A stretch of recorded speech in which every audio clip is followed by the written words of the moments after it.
On the off chance you're not familiar with hashtags, hashtags are simply a way of categorizing and archiving your posts to make them more searchable and grouping them posts together. Hashtags were actually started in 2007 by a guy named Chris Messina. And Chris Messina noticed that on chat forums that used a certain format called Internet Relay Protocol, they would categorize the conversations using the pound sign. They called it a channel. And so if you wanted to add a comment to a particular channel, you would write your comment and then put pound sign that channel's name. He also noticed that other locations on the internet, such as Flickr, the photo sharing site, or Haiku, a proto social media platform, used this sort of tagging scheme in order to group posts and help you find posts, find photos, find content that might be similar to what you had been looking at the time. And he had the novel idea that this might be a useful function to have just in general social media usage. And so he posed the idea on Twitter saying, how do you feel about using the pound sign for groups, as in pound barcamp message, the message to follow. And this took off like wildfire, pardon the pun, because in later 2007, the first viral hashtag on Twitter was hashtag San Diego wildfires. Hashtag San Diego fire during the 2007 wildfires. And history has never looked back. We've been hashtagging things ever since. Hashtags are used in this way to group and archive things. This helps you keep track of what you've posted, and it helps other people find related posts to a topic.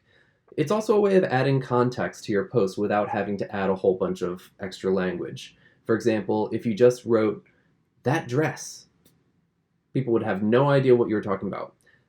But if you just say, that dress, hashtag Academy Awards, now all of a sudden you've established context, and with a simple hashtag, you've also grouped it in with all of the other posts about the Academy Awards.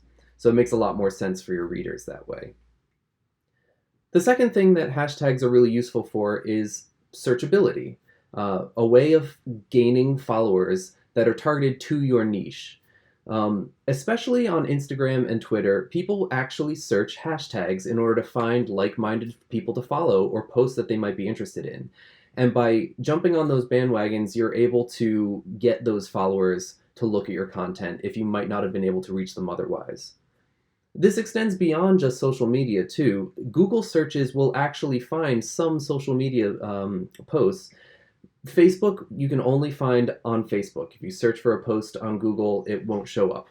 However, other platforms are not that way. For example, if you Google something, you might find Pinterest photos or Pinterest posts. Those actually do show up on Google, and hashtags can be a really good way to get them to show up where you want them to show up. Doing this sort of bandwagon hopping is a really good way to get your discussion more visible. It's a way of jumping on trends and grouping your thoughts in with the zeitgeist, with the moving topics of the day. And of course, there's always good old humor. Hashtags are a really good way to add irony or humor to an otherwise dry post, and especially on platforms like Facebook, where algorithmically hashtags don't do a whole lot for your post. It's just a good way to add some flavor to your posts and get people to chuckle a little, perhaps. Now, you do want to be very careful with how you hashtag, because historically we've seen some really awful hashtag fails. For example, hashtag why I stayed. You had pizza. DiGiorno committed an awful faux pas when it decided to try and bandwagon hop and get in on this action of the trending hashtag why I stayed. What they didn't realize was the hashtag was actually created by Janae Palmer Rice. She was the wife of Ray Rice, the NFL player, and she created this hashtag to explain why she stayed with him after a very public domestic violence incident. And hashtag why I stayed was trending on Twitter because of the discussion around violence, around domestic abuse. And so it was in very poor taste for them to ignorantly join this discussion of why I stayed by saying that they had pizza. They very quickly realized their mistakes, and the tweet was only out for a couple of minutes before they retracted it and apologized, and they deleted the tweet. Did not read what the hashtag was about before posting. Oops, my bad. This did not prevent the backlash. Within seconds, they were flooded with criticisms and had to issue apologies for years to come. If you looked at their social media feed for about 3 years, it was probably 80% apologies for this incident. Even still, you get some mention to it. These things can follow you and haunt you. You might you might accidentally be making yourself into a jerk. So the rule of thumb is simply research. Before you think you're inventing a hashtag, search it, see if it already exists, because you might be joining a conversation you don't know you're joining, and it might not be appropriate for you to join it. The second thing that I would caution you is be careful what you ask for, because you just might get it. JP Morgan had the brilliant idea to ask people for questions, and then they would have their vice chairman, Jimmy Lee, answer those questions. It was their way of providing free career advice. They thought this was brilliant, get a lot of user engagement, but they didn't expect to actually receive the types of engagement that they got. For example, this only stirred up and riled up the angry followers who are discontent with JP Morgan's services, and they got such tweets as, quote, "Does the sleaze wash off? Hashtag ask JPM." And, quote, "When CEO Jamie Dimon eats babies, are they served rare? Hashtag ask JPM." So just because you propose something on Twitter doesn't mean that you get to control the outcomes. You have to be willing to accept whatever you get in return if you're opening this up to this truly many-to-many phenomenon. So be careful what you ask for, because you just might get it. Thirdly, don't be spammy. Hashtags are one of the easiest ways to accidentally look like a robot.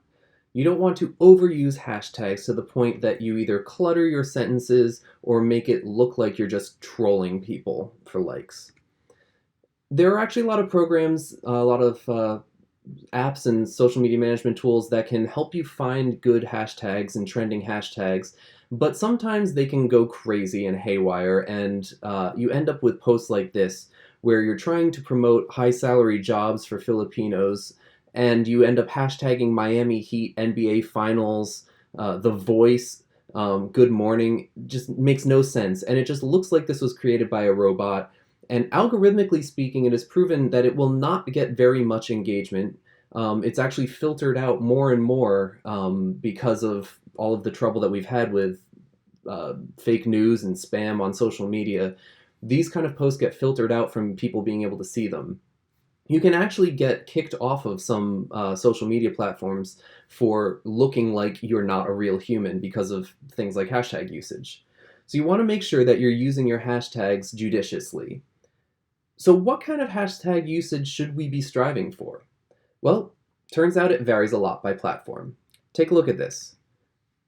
A study on Twitter's hashtag usage found that 24% of the tweets they measured used hashtags.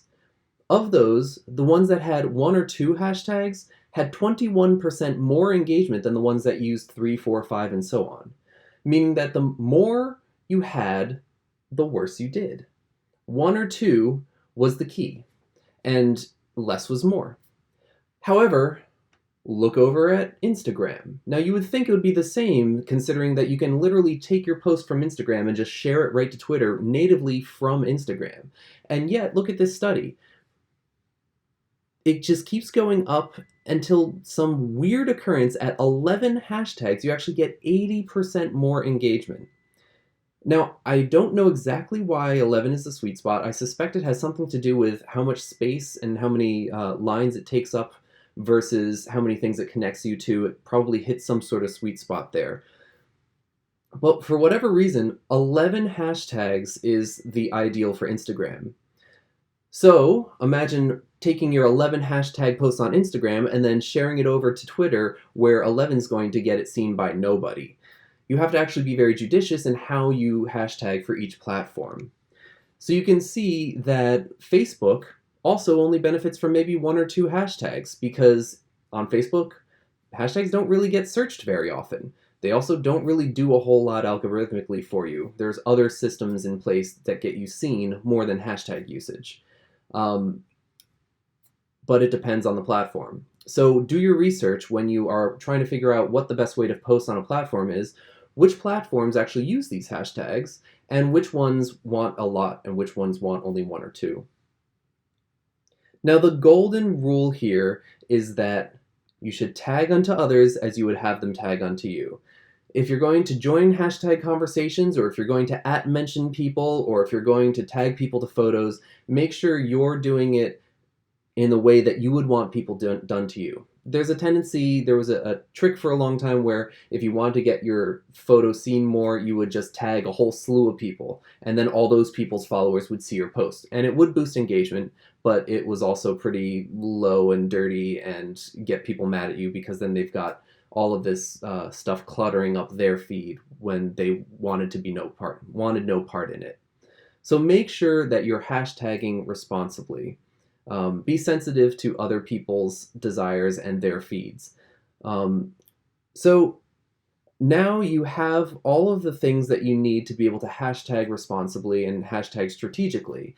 I'm going to post a link that you can follow that will actually give you some resources for hashtagging strategically if you want to dig more into this. And I hope you are able to have good, successful followings. Good luck.